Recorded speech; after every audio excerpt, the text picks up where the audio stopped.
Assalamualaikum warahmatullahi wabarakatuh. Berjumpa kembali dengan kami channel Jalan-Jalan Manfaat. Jalan-jalan yang semoga membawa manfaat.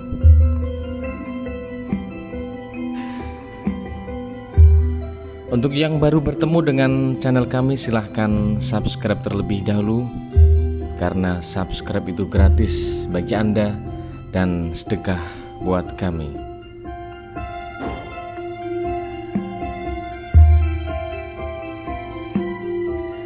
Semoga kami dan Anda sekeluarga senantiasa diberikan kesehatan, keselamatan, dan rizki yang barokah. Amin ya rabbal alamin.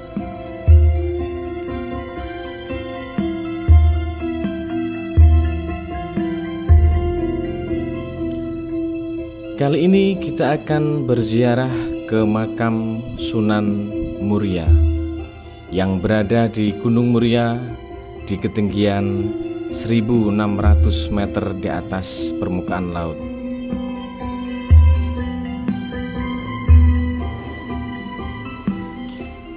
Jarak tempuh dari kota Kudus ke Muria kurang lebih sekitar 19 km atau waktu tempuh kurang lebih 30 menit.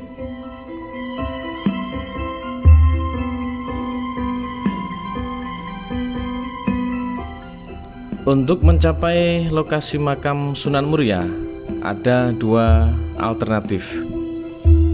Yang pertama dengan berjalan kaki menaiki anak tangga, dan yang kedua dengan naik ojek yang tarifnya Rp15.000 sekali jalan.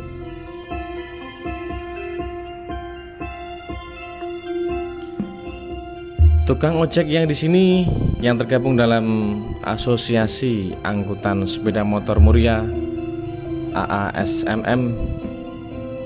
Di sini semuanya berjumlah kurang lebih 200-an tukang ojek yang dibagi menjadi dua bagian. Ada yang pagi dan ada yang malam.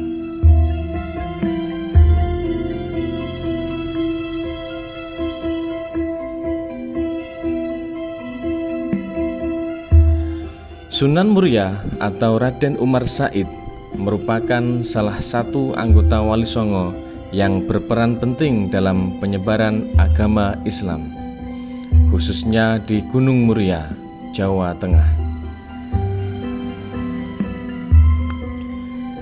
Beliau merupakan putra dari Kanjeng Sunan Kalijaga yang terkenal akan ilmunya yang sakti.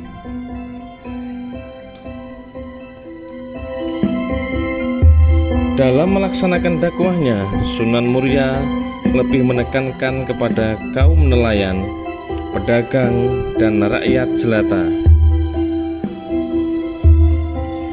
Sunan Muria merupakan putra dari Sunan Kalijaga melalui pernikahannya dengan Dewi Saroh yang merupakan putri dari Syekh Maulana Ishaq atau Wali Lanang, seorang ulama terkenal dari Samudra Pasai yang saat ini makamnya berada di Kemantren Paciran, Lamongan.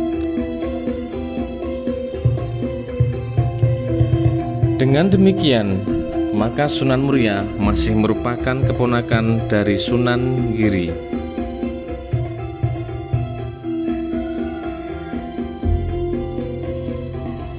Saat masih kecil, Sunan Muria memiliki nama Raden Prawoto. Menginjak dewasa, Sunan Muria menikah dengan Dewi Sujinah yang merupakan putri dari Sayyid Usman Haji atau Sunan Ngudung.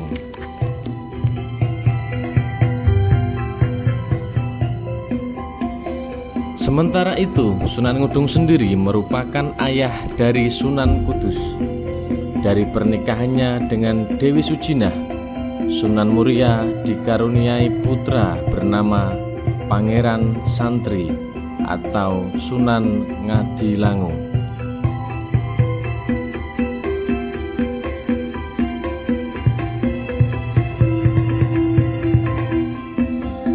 Menurut beberapa kisah, selain menikah dengan Dewi Sujinah, Sunan Muria juga mempersunting Dewi Roroyono yang merupakan putri dari Sunan Ngerang, seorang ulama terkenal di Juwana yang memiliki ilmu atau kesaktian yang tinggi, serta merupakan guru dari Sunan Muria dan Sunan Kudus.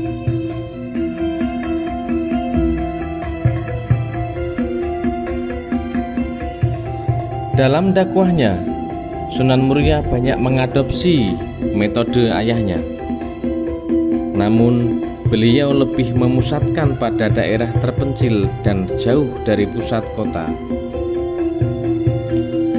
Tempat tinggal beliau terletak di salah satu puncak Gunung Muria, yaitu Desa Colo.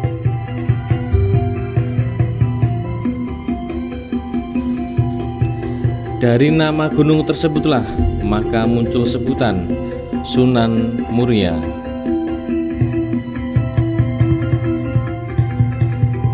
Selain berdakwah, beliau juga berkumpul dengan rakyat jelata untuk mengajarkan keterampilan bercocok tanam, melaut, dan berdagang.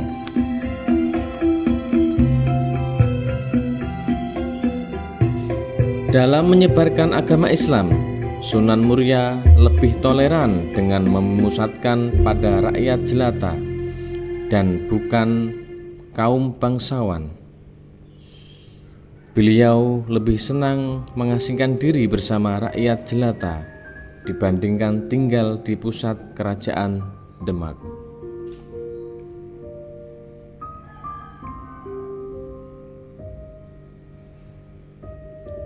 Metode dakwah beliau sering disebut dengan topo ngeli, yang berarti menghanyutkan diri di dalam masyarakat.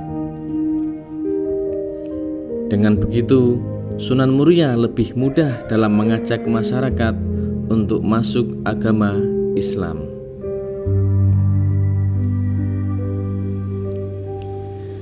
Meskipun Sunan Muria diterima dengan baik oleh masyarakat, namun bukan berarti proses dakwah beliau berjalan dengan lancar.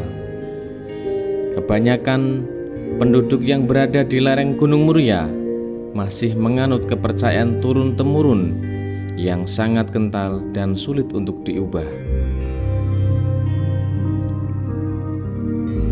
Oleh karena itu, beliau sama seperti para wali lainnya, yakni lebih kepada metode dakwah bil hikmah atau dengan cara-cara bijak yang tidak memaksa. Dalam menyikapi kebiasaan masyarakat yang sering melakukan adat kenduren, maka Sunan Muria meniru gaya moderat ayahnya yang tidak mengharamkan tradisi peringatan mitung dino, matang puluh dino, nyatus dino, hingga nyewu dino. Tradisi yang dilakukan untuk memperingati hari-hari tertentu kematian anggota keluarga ini tidak dilarang, kecuali adat memberikan sesajen di tempat tertentu yang kemudian diganti dengan sholawat dan doa untuk ahli kubur. Sama seperti para wali lainnya, Sunan Muria juga tetap mempertahankan alat musik daerah seperti gamelan dan kesenian tradisional wayang untuk media dakwahnya. Beliau tidak mengubah budaya yang ada, namun memasukkan ajaran-ajaran Islam di dalamnya. Beberapa lakon pewayangan dirubah karakternya dengan membawa pesan-pesan Islam seperti kisah Dewa Ruci, Petruk Dadi Ratu, Jimat Kalimosodo, Mustaka Weni, dan lain sebagainya.